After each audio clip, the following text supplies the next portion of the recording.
누가복음은 누가라는 사람이 기록한 복음서입니다. 누가는 헬라의 의학을 공부하고 과학을 공부한 헬라인입니다. 유대인이 아니고요.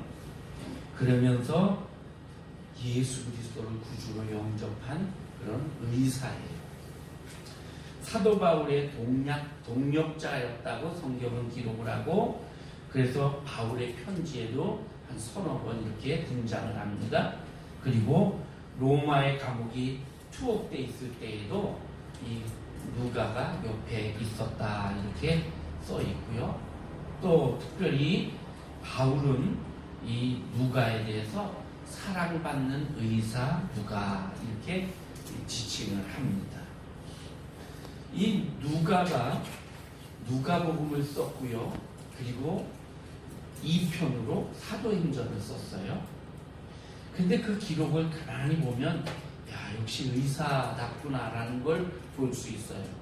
누가복음에서 병자를 고치고 예수님이, 또 사도행전 3장에서도 그 안진뱅이를 고치고 이럴 때에 보면 표현이 일반인하고 달라요.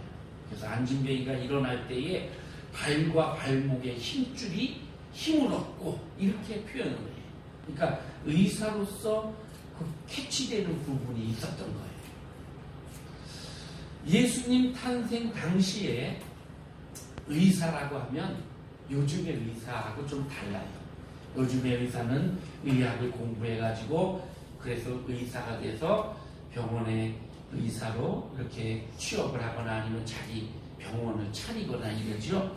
그러면 이 의사라는 직업은 아주 좋은 직업에 속해서, 지금은 시대가 변해서 좀 그러지도 않은 것 같지만 어쨌든 의사 그러면 알아주는 직업군에 속하고 결혼 상대로 좋은 그런 사람으로 이렇게 알려지는데, 이 예수님 당시의 의사는 노예일 확률이 많아요. 노예이었고요. 로마의 귀족들은 집에 많은 노예들이 있잖아요. 이 종들 중에서 똑똑한 종을 의학 공부를 시켜요. 똑똑한 종을 의학 공부를 시키거나 또는 이 글 공부를 시켜요. 그래서 의학 공부를 시켜서 의사가 되게 해가지고 자기 집안의 주치의를 삼습니다. 집안의 모든 질병 이런 걸 고치게 하지요. 그 다음에 학문을 공부하게 해가지고 자기 아들을 가르치는 걸 가정교사를 시켜요. 그래서 갈라디아서에 보면 몽학선생이라는 단어가 나오잖아요. 그게 바로 그거예요. 종이에요. 종인데 공부를 해갖고 학문이 뛰어나요. 그래서 이 귀족의 자녀를 가르치단 말이에요. 근데 가르치면 뭐해? 이 자녀가 성장해갖고 어른이 되면 이 사람은 종이야. 이 사람은 어른이 돼서 그 집안의 대를 이어서 귀족이 되지만 종은 끝까지 종이야. 그래서 바울이 율법을 몽학선생과 같다. 우리를 구원으로 인도를 해주지만 율법 자체가 구원시키는 것도 아니고 아무것도 아니다. 종일 뿐이다. 이렇게 표현을 한 거예요. 그러니까 누가가 만약에 의사였다고 하면 아마도 노예였을 것이다. 이렇게 추측을 해요. 그러면 노예였는데 노예 주제에 어떻게 바울을 쫓아다니고 이랬을까? 이제 성경을 연구하는 분들이 많은 연구를 하면서, 이건 뭐 정확하게 어디 문서에 나온 것도 아니고 여러 가지로 추측을 하는데, 그 중에 하나가 이 의사였던 누가가 그 집안에 누군가 죽을 병에 걸린 사람을 살려줌으로써 그 집안에서 참너 고맙다. 너에게 노예의 신분을 벗게 해주겠다. 너 자유인이 되라. 이래서 노예 문서를 지워버리고 자유를 주지 않았을까. 그렇게 추측을 하는 거예요. 그래서 자유인이 되어서 그러다가 바울을 만나서 바울을 쫓아다니고 함께 복음의 동력자가 된 것이지.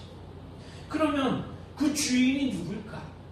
그 주인을 이 누가복음을 받게 얻게 되는 수신자 데오빌로가 아닐까 이렇게 추측하는 거예요. 자, 이제 우리 누가복음 1장 1절부터 4절까지 한번 말씀을 함께 보겠습니다. 자, 같이 읽을게요. 시작. 우리 중에 이루어진 사실에 대하여 처음부터 목격자와 말씀에 일꾼된 자들이 전하여 준 그대로 내력을 저술하려고 붓을 든 사람이 많은지라.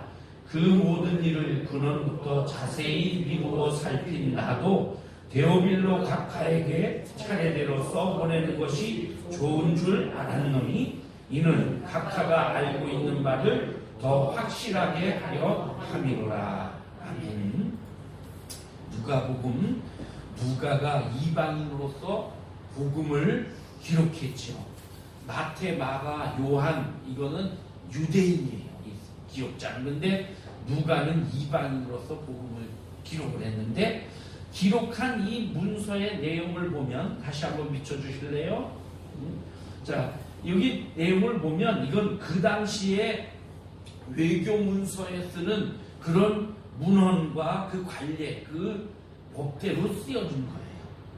거기에 보면 우리 가운데에 이루어진 사실에 대해, 우리 가운데에서 일어난 일들을 대해서 차례차례 이야기를 엮어서 기록하려고 손을 댄 사람이 여러 명 있었다. 아마 이 누가 시대에 이미 여러 사람이 예수님에 대한 글을 썼던 것 같아요. 마가복음 같은 경우는 최초로 쓰여져 가지고 마태도 이 마가복음을 참고로 해서 마태복음을 썼고요. 누가복음도 마가복음을 참고로 해 쓰여진 것으로 보여져요. 이렇게 많은 사람들이 썼는데 이 사람들은 처음부터 목격자와 말씀에 일꾼된 자들, 즉 예수님 따라다녔던 사도들, 예수님 제자나 그 따라다녔던 많은 사람들이 전하여 준 걸 보고 그대로 듣고 그거를 썼다. 그러면서 데오빌로 각하여 넘겨서 이 모든 일을 처음부터 자세히 살펴봤던 나도 이것을 차례차례 적어서 데오빌로 각하에게 보내는 것이 좋겠다 생각해서 지금 이렇게 씁니다. 이는 각하께서 지금 이미 알고 있고 믿고 있는 그것을 사실이라고 확실하게 하기 위해서 이렇게 씁니다. 이렇게 쓰는 거예요. 자, 여기 보면 데오빌로라는 사람에게 이제 이 누가가 글을 쓰지요. 그럼 이 데오빌로가 누구냐? 각하라고 돼 있어요. 각하, 이거 아무한테나 붙이는 칭호가 아니지요. 예수님 당시에도 로마의 총독이나 분봉왕 정도 돼야 각하라고 붙였어요. 성경을 쭉 살펴보면.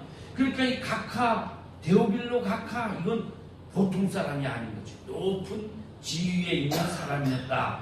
로마의 행정 관리자였거나 아니면 아까 얘기한 것처럼 누가의 전 주인, 해방을 준 누가의 주인이거나 아니면 누가가 이렇게 복음 활동을 할 수 있도록 후원을 해주고 물질적으로 여러 가지로 후원해준 어떤 후원자가 아닌가 이렇게 보는 거예요. 자, 데오빌로에게 편지를 씁니다. 그런데 이 데오빌로라는 이름을 좀 잘 살펴보면 데오필로스예요. 정확히는 데오는 헬라어로 하나님이에요. 하나님.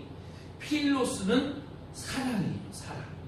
그러니까 사랑의 네 종류가 있다고 흔히 말하죠. 헬라어의 사랑을 표현하는 게 네 가지 단어가 있어요. 우리가 잘 아는 에로스도 있고요. 필로스도 있고요. 필리아라고도 하고 필로스라고도 하고 그 다음에 아카페도 있고 이런 사랑이 있단 말이에요. 그런 사랑 중에 필로스라는 우정이라는 이 사랑이 데오, 하나님과 합쳐진 것이 데오빌로예요. 그러니까 이것을 합쳐서 해석을 하면 하나님이 사랑하는 자 또는 하나님의 사랑, 하나님의 우정, 이런 하나님의 친구 이런 뜻이지요.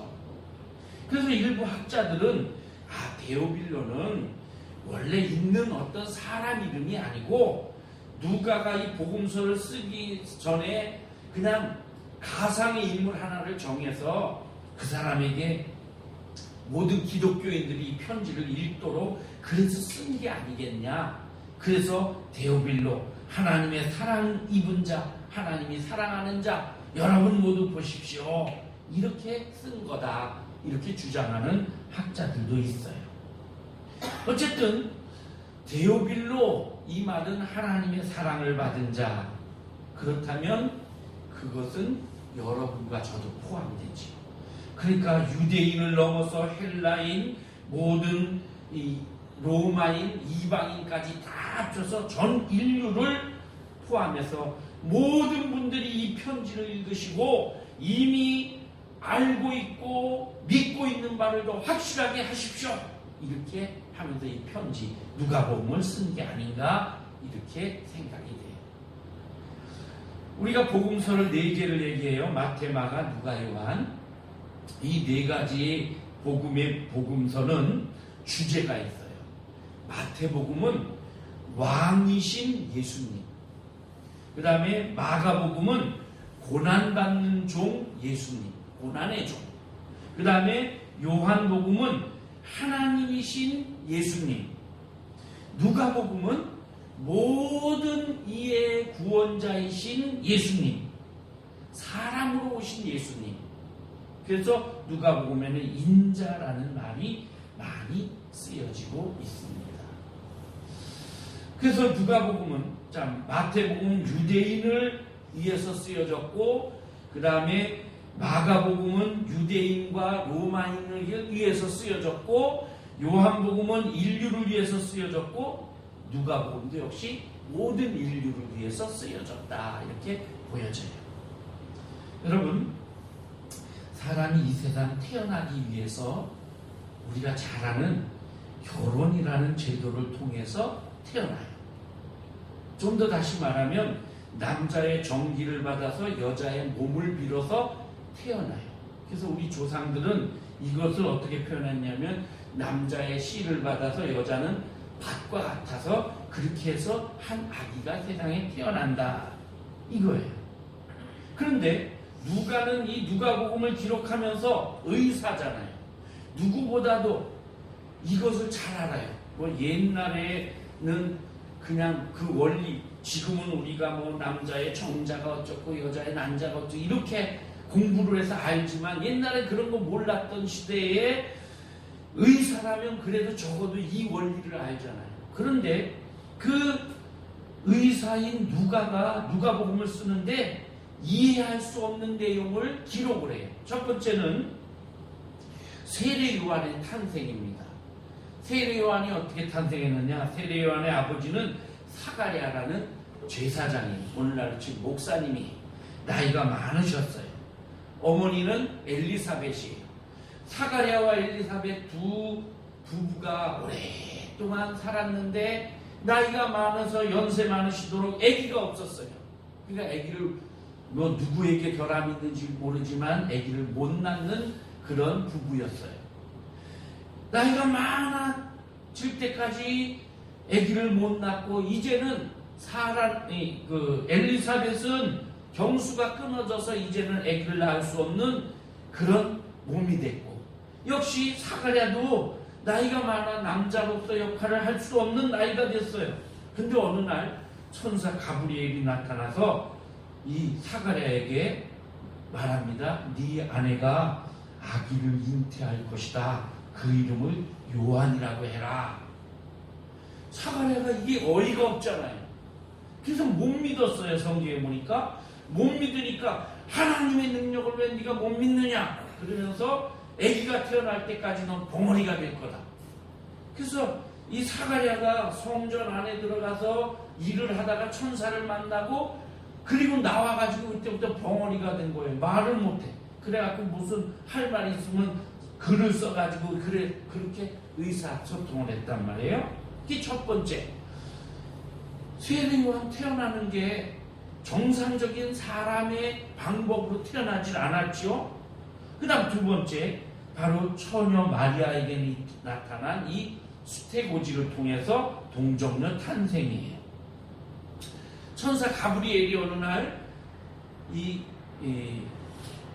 마리아에게 아직 결혼하지 않고 약혼만 한 상태이고 남자와 잠자리를 해보지 않은 이 동정녀 마리아에게 나타나서 네가 아기를 잉태할 것이니 그 이름을 예수라고 해라. 그래요. 깜짝 놀랐죠. 아니 저는 남자를 알지 못하는 네게 임하는 아기는 하나님이 성령으로 잉태하게 하는 아기다. 그러니까 하나님의 아기다. 구약시대에 많은 예언자들이 예언했던 그 메시아가 내 몸을 통해서 나게 될 거다. 마리아가 주의 계집종이오니 주의 뜻대로 하옵소서 이랬죠. 자, 마리아의 잉태도 그렇고 이 엘리사벳의 잉태도 그렇고 이게 사람의 상식과 경험과 논리와 특별히 의사로서 이거는 말도 안 돼. 그건 이렇단 말이죠. 그럼 말도 안 되는 것을 사실이라고 쓰면서 누가복음을 시작해요. 데오빌로 각하여 이렇게 이 세례 요한이라는 사람이 태어났고 이렇게 예수 그리스도가 탄생했습니다. 근데 이건 의사로서는 말도 안 되는 소리를 썼고 데오빌로가 이걸 보면 아니 무슨 말도 안 되는 소리야 이렇게 생각할 수 있지만 그것을 기록을 했단 말이죠. 자, 예수님은 이렇게 이 세상에 우리 인간으로서는 이해할 수 없는 아이러니한 모습으로 그렇게 이 세상에 오셨습니다. 마리아는 천사가 네가 아기를 낳을 것이다 하는 것을 그대로 받고 수용을 했어요. 마태복음에 보면 마리아의 약혼자인 요셉도 이걸 몰랐어요. 나중에 그 소식을 듣고는 야 이거 이 여자가 부정한 여자인가 보다. 그래서 조용하게 관계를 끊고자 하지요. 그때에 천사가 요셉의 꿈에 나타나서 마리아가 잉태한 것은 하나님의 능력으로 된 것이니 그 여인하고 결혼하는 거 주저하지 말고 데리고 와라. 그렇게 해서 데리고 와서 결혼하기 전인데 미리 결혼하기 전에 데리고 와서 그것은 이미 약혼한 사이니까 그 당시에 큰 흠이 아니니까 데리고 와서 같이 살았어요. 그러면서도 잠자리는 하지 않았다. 이렇게 성경은 기록을 하고 있습니다. 하나님께서 스스로 인간의 몸을 입고 낮추셔서 인간의 모습으로 이 세상에 오셔서 구원의 길을 열어주신 겁니다. 이것을 신학적으로 말할 때 도성인신 또는 성육신, 영어로는 incarnation 이렇게 말합니다. 여기에서 우리는 하나님의 무한하신 사랑을 깨닫게 되는 거예요. 하나님께서 우리 인간을 구원하시고자 천한 인간의 몸을 입고 이 세상에 오셨어요. 이 세상에 오실 때에 그냥 뿅 하고 나타나는 것도 아니고 사람의 방법으로 여성의 몸을 입고 오셨다는 거죠. 마리아는 예수님을 잉태함으로 인해서 평생 동안 굴욕을 지면서 수치를 당하면서 그러면서 순교하는 마음으로 예수 그리스도를 잉태하고 낳았다 이렇게 볼 수가 있어요. 여러분 지금 우리가 사는 이 자유로운 시대에도 결혼하는 안 한 처녀가 아기를 임신해서 낳는다 그러면 주변에서 수군거리고 비난하고 조롱하잖아요. 2000년 전 유대 땅에서 그런 일이라는 것은 처녀가 임신을 했다는 것은 죽음을 각오해야 되는 거예요. 법률적으로도 이건 큰일 나는 일이고 율법적으로도 세상적으로도 여러 가지로 볼 때 평생을 저 결혼도 안 해갖고 애 낳은 여자 이런 낙인을 가지고 살아야 돼요. 그러니까 마리아가 이것을 수용했다는 것은 평생을 순교하는 마음으로 살겠다는 그런 각오인 거예요. 율법으로 볼 때 이런 여인은 돌로 쳐 죽여도 누가 말하지 않는 그런 각오를 하고 이렇게 그 예수 그리스도 잉태를 받아들였어요. 자, 오늘 본문은 이때에 그렇게 소식을 듣고 나서 이 마리아가 이제 예수 그리스도를 잉태했죠. 그리고 나서 마리아가 일어나 빨리 산골로 가서 오늘 본문에 나옵니다. 유대 한 동네에 이르러 사가랴의 집에 들어갔다. 그래서 엘리사벳에게 문안했다. 사가랴는 아까도 얘기한 것처럼 이 제사장입니다. 아마 이 사가랴의 집은 저 산골짜기에 어디 있었던 것 같아요. 당시의 제사장들은 여러 곳에 흩어져 살았어요. 그러면서 자기 직무의 때가 되면 예루살렘 성전에 와서 봉사하고 그 직무의 시기가 끝나면 자기 집으로 돌아가서 일상적인 삶을 사는 거예요. 그 당시에 제사장들은 약 2만 명 정도 됐는데 이 2만 명 정도를 3계조로 나눕니다. 그래서 1년에 한 조씩 1월부터 4월까지 한 조, 그 다음에 5월부터 몇 월까지 2조, 3조 이렇게 해서 한 조씩 돌아가면서 성전에 와서 업무를 자기 그 업무, 제사장의 업무를 하는 거예요. 누가복음 1장에 보니까 26절에 내 친족 엘리사벳도 늙어서 아들을 배었느니라. 마리아에게 가브리엘 천사가 그렇게 말해요. 네 친족인 엘리사벳도 나이 많은데 하나님의 능력으로 임신해서 아기를 배서 잉태하고 있다. 그리고 여기 보면 친족이라고 되어 있어요. 그래서 이 마리아와 엘리사벳은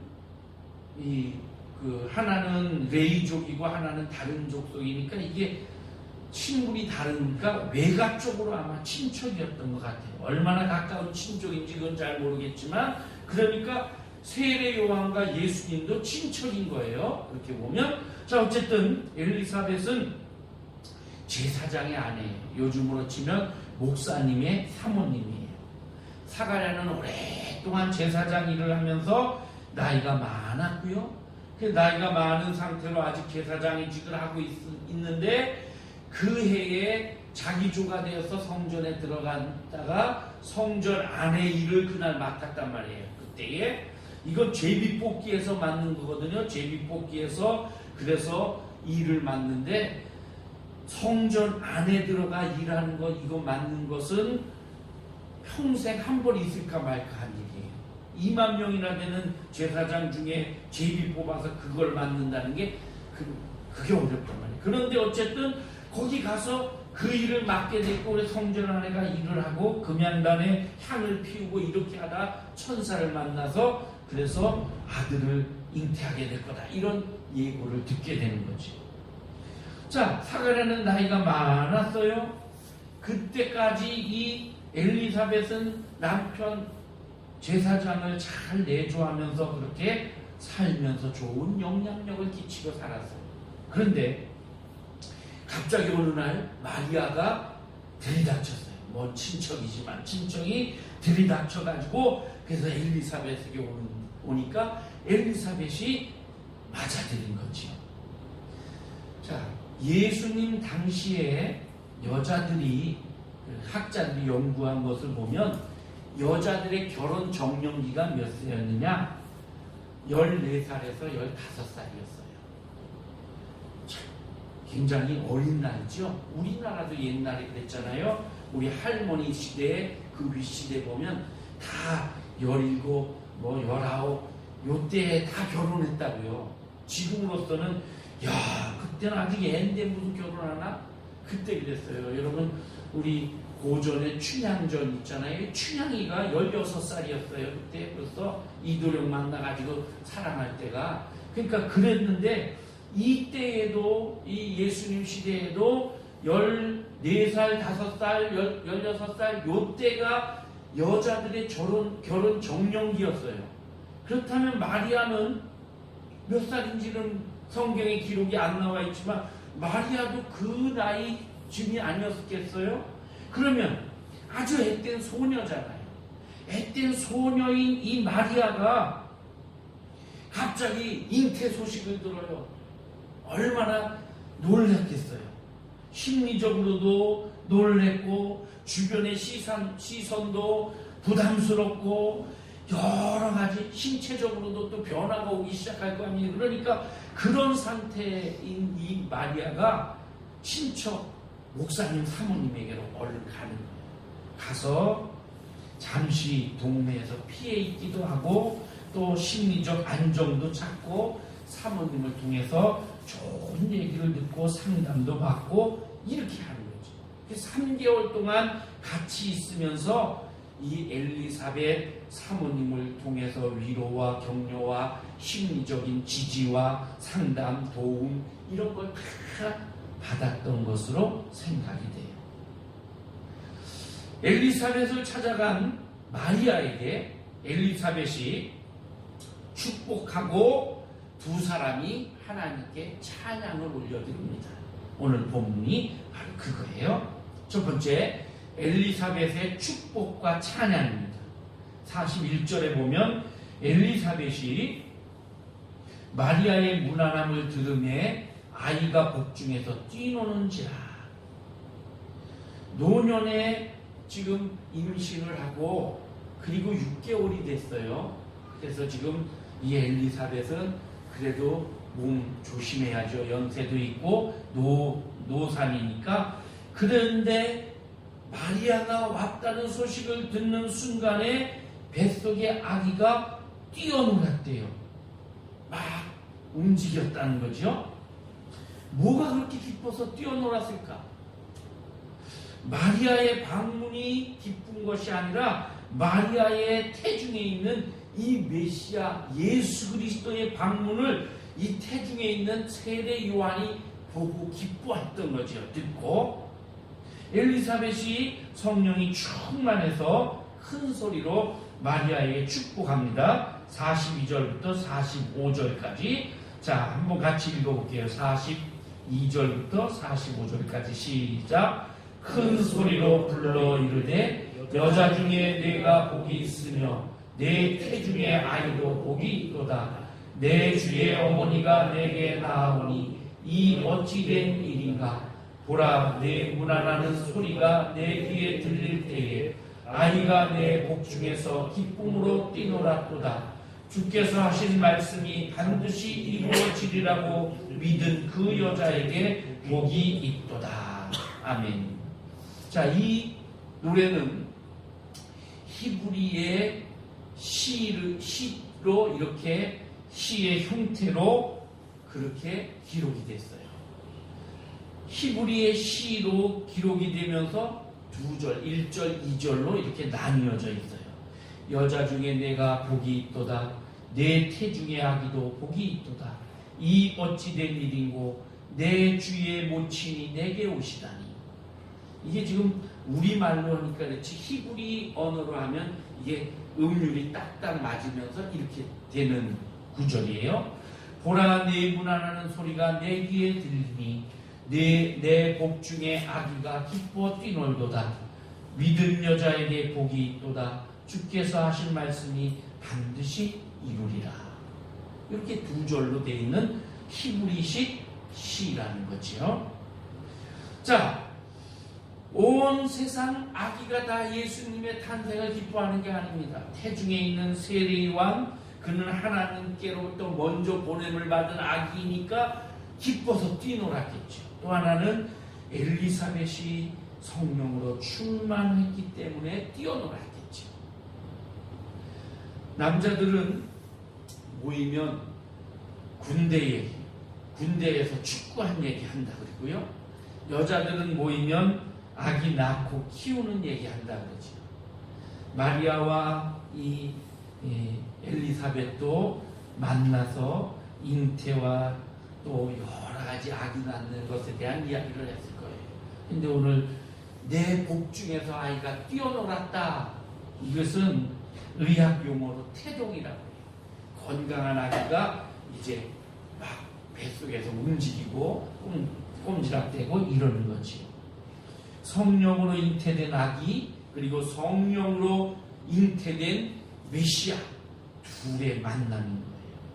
그래서 네가 여자 중에 복이 있도다 이렇게 축복하고 내 태중의 아기도 복이 있도다 이렇게 축복하는 거죠. 세상의 눈으로 보면 이게 뭐 축복받을 일이 아니에요. 별로 손가락질 당하고 비난당하고 계속해서 사람들의 입에 구설수에 오를 얘기인데, 그러나 하나님의 관점으로 보면 예수 그리스도로 잉태한 마리아는 축복받은 여자이고, 예수 그리스도가 이 세상에 오심으로 우리를 구원해 주시기 때문에 하나님의 뜻을 이루는 것이기 때문에 이게 영광의 길이라는 것이지요. 자, 43절에 보니까 내 주의 모친이 내게 나아오니 이 어찌 된 일인고. 엘리사벳이 마리아의 몸에 잉태된 거룩한 아기를 보고 몸둘 바를 몰라 하면서 이렇게 막 추앙하는 그런 장면이에요. 그런데 이 말씀을 천주교에서는 성모 마리아를 숭배하는 중심 성경으로 생각을 해요. 그래서 마리아를 높이고 있습니다. 마리아를 높이고 교회 안에서 마리아를 높이는 찬미를 부르고 아베 마리아를 불러요. 근데 이건 엄청난 오해예요. 엘리사벳이 마리아를 찬양한 게 아니에요. 마리아 속에 있는 예수 그리스도를 찬양한 거예요. 그래서 예수 그리스도를 찬양하고 그 예수 그리스도를 잉태한 어머니이기 때문에 존귀하게 얘기한 거지 마리아가 위대한 게 아니란 말이죠. 그런데 천주교는 마리아를 성모라고, Mother of God, 하나님의 엄마라고 이렇게 칭찬한단 말이죠. 그렇게 높이고 있어요. 그런데 오늘 본문을 영어 성경으로 보면 이 마리아에 대해서 Mother of my Lord, 내 주의 어머니일 뿐이다, 이렇게 쓰고 있는 거예요. 그러니까 예수님이 위대한 것이지 마리아가 위대한 게 아니라는 거죠. 그리고 마리아는 다만 하나님의 구원의 그 방도에 쓰임받은 그릇이고 도구일 뿐인 거죠. 여러분, 그릇에 무엇을 담느냐에 따라서 이 그릇이 존귀하기도 하고 쓰레기통이 되기도 하잖아요. 그처럼 예수 그리스도를 마리아의 몸에 담았기 때문에 마리아가 존귀한 거지, 마리아가 위대한 그런 우리의 기도를 들으시고 우리 그런 분은 아니라는 거예요. 도구를 누구 손에 잡았느냐에 따라서 귀한 도구가 되기도 하고 흉기가 되기도 하는 것처럼 하나님께 쓰임받는 도구로 마리아가 쓰인 것이에요. 그래서 성탄절의 주인공은 마리아도 아니고 산타클로스도 아니고 크리스마스 추리도 아니고 오직 예수 그리스도라는 거예요. 엘리사벳은 이 마리아에게 잉태된 예수 그리스도를 찬양하는 찬양을 하나님께 올렸습니다. 두 번째로 마리아의 찬양이에요. 마리아는 천사로부터 구세주 메시아를 잉태할 것이라는 그 소식을 듣고 그리고 그대로 수용하고 그리고는 엘리사벳 집으로 달려갔죠. 그리고 엘리사벳에게 축복을 듣고 찬양을 듣고 마리아도 하나님을 찬양하는 찬송을 하나님께 올려요. 46절부터 있어요. 성경에서 보면 마리아가 한 말이나 마리아에 대해서 기록된 게 별로 거의 없어요. 특히 마리아가 한 말은 별로 없어요. 근데 오늘 본문에 나온 이 마리아의 찬양은 짧은 찬양이지만 아주 길게, 성경에서는 길게 마리아를 기록한 것이 됩니다. 그런데 이 찬양을 보면 마리아가 얼마나 보석처럼 아름다운 신앙을 가졌는지 그것을 우리가 볼 수가 있습니다. 특별히 마리아의 찬양은 사무엘상 2장에 있는 한나, 사무엘의 어머니 한나의 찬양과 이렇게 딱 비교해서 보면 참 비슷한 내용이 있으면서도 다른 그런 내용이에요. 내 영혼이 주를 찬양하며 내 마음이 내 하나님 내 구주를 기뻐하였음은 그의 여종의 비천함을 돌보셨습니다. 마리아의 찬양은 네 부분으로 나뉘는데, 첫 번째 부분은 자기에게 임한 하나님의 은혜에 감사하면서 찬양하는 거예요. 하나님이 하시는 일을 찬양하면서, 그러면서 이 한나가 비천한 이 여종을 하나님께서 돌보셨도다, 그렇게 찬양한 것처럼 마리아도 비천한 이 여종을 돌보시고 하나님께서 나를 통해 하나님의 구원을 이루시는구나, 이렇게 찬양하는 거죠. 마리아의 찬양의 이유가 이거예요. 나는 비천합니다, 하나님. 그런데 나를 통해 하나님의 영광을 드러내시다니, 내가 그 영광을 가로채지 않고 하나님께 영광을 돌려드리는 거예요. 이스라엘의 그 당시에 얼마나 많은 처녀들이 있었겠어요. 마리아보다 훨씬 예쁜 여인도 많았을 것이고요. 궁궐에 가면 더 귀족도 귀한 집안, 아주 가문이 빵빵한 그런 집안의 처녀들도 많았을 것이고, 또는 성경에 더 정통한 그런 말씀으로도 무장되어 있는 여인도 있었을 것이고, 아니면 랍비의 가정도 있었을 것이고, 여러 지위나 이런 걸 볼 때 마리아는 그저 시골 동네의 한 시골 처녀이고 가난했고, 그래서 목수인 남자와 약혼을 한 그런 사람이란 말이죠. 이 비천한 몸을 통해 하나님의 영광을 드러내시다니 하면서 하나님을 찬양하는 거예요. 두 번째 마리아의 찬양은 하나님의 은혜가 모든 사람에게 임하기를 바랍니다, 이런 내용의 찬양이에요. 49절 50절. 능하시니 엘샤다이 하나님께서 큰 일을 내게 행하신 것처럼 그 이름이 거룩하고 긍휼하신 이 모든 것이 하나님을 두려워하는 사람들, 하나님을 경외하고 경건한 모든 사람들에게도 대대로 이루어 주옵소서. 세 번째 찬양은 공평하신 하나님을 찬양합니다. 51절부터 53절. 그의 팔로 힘을 보이셔서 하나님의 능력으로 모든 것을 진행하셔서, 그래서 마음의 생각이 교만한 자를 흩으시고 권세 있는 자를 위에서 내리치시고 비천한 자를 오히려 높이시고 줄인 자를 좋은 것으로 배불리시고 부자는 공수로 보내셨다. 공평하신 하나님, 세상에서 인정받고 세상에서 높임을 받는 자는 낮추시고 세상에서 별로 힘없는 나 같은 존재를 하나님께서 높여주시는구나. 하나님은 공평하신 하나님. 세상에 그럼 하나님은 무조건 부자나 권세 있는 자들을 싫어하느냐? 아니요. 하나님을 떠난 부자, 하나님 없는 권세를 하나님은 싫어하십니다. 그 당시에 보세요. 권세 있는 자 헤로드 왕, 그런데 하나님은 그를 낮추시고, 또 교만한 자 우시아 왕 같은 사람, 하나님께서 허락하지도 않았는데 자기 왕의 권한을 가지고 막 성전에 들어가 제사장의 일을 하겠다고 분양하던 자, 벨사살 왕같이 하나님의 성전에 있는 기물을 가지고 잔치를 하려고 하던 자, 이런 자들을 낮추시고 겸손한 자, 그런 자를 높이신 그 하나님을 찬양합니다. 네 번째 부분은 54절부터 55절, 하나님의 약속의 성취를 찬양합니다.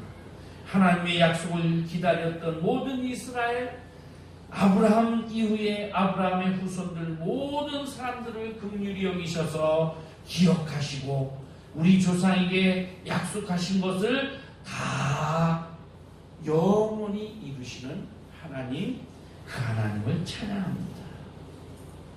마리아와 엘리사벳 두 여인의 이야기는 이렇게 끝이 납니다. 56절에서 마리아가 석 달쯤 있다가 고향으로 돌아갔다. 집으로 돌아갔다.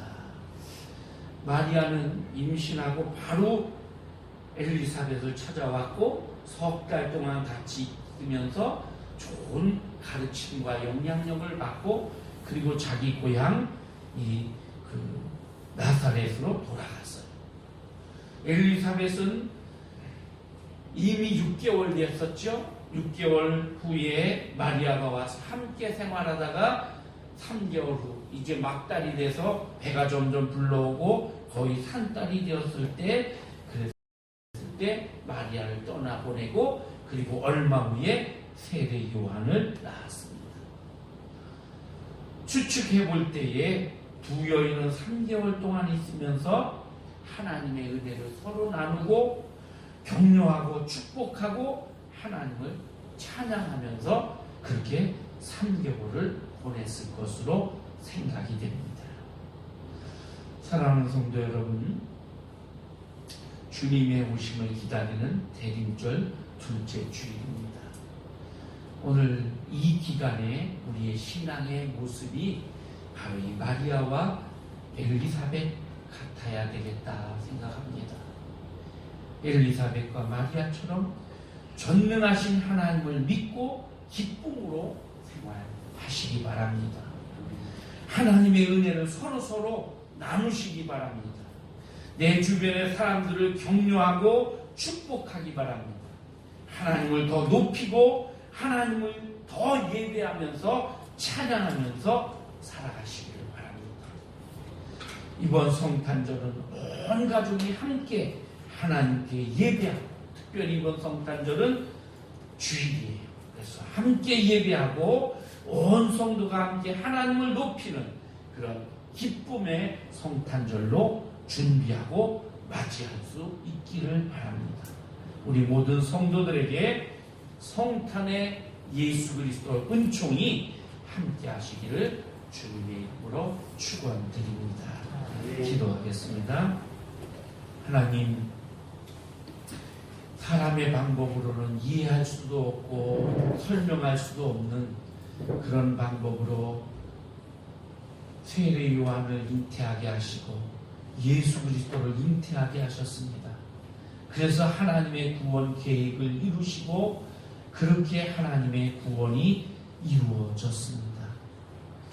마리아와 엘리사벳이 만나서 하나님을 찬양했던 것처럼 오늘 저희도 이 대림절 기간에 하나님을 믿고 하나님께 감사하고 기뻐하면서 또 하나님께 영광을 돌리면서 하나님을 찬양하는 그런 삶을 살게 하여 주옵소서. 그래서 우리 모두가 주님이 오신 이 성탄의 소식을 모든 사람에게 전하며 함께 즐거워하고 함께 나누고 함께 격려하고 그렇게 아름답고 즐거운 성탄으로 준비할 수 있게 하여 주옵소서. 예수님의 이름으로 기도하옵나이다. 아멘.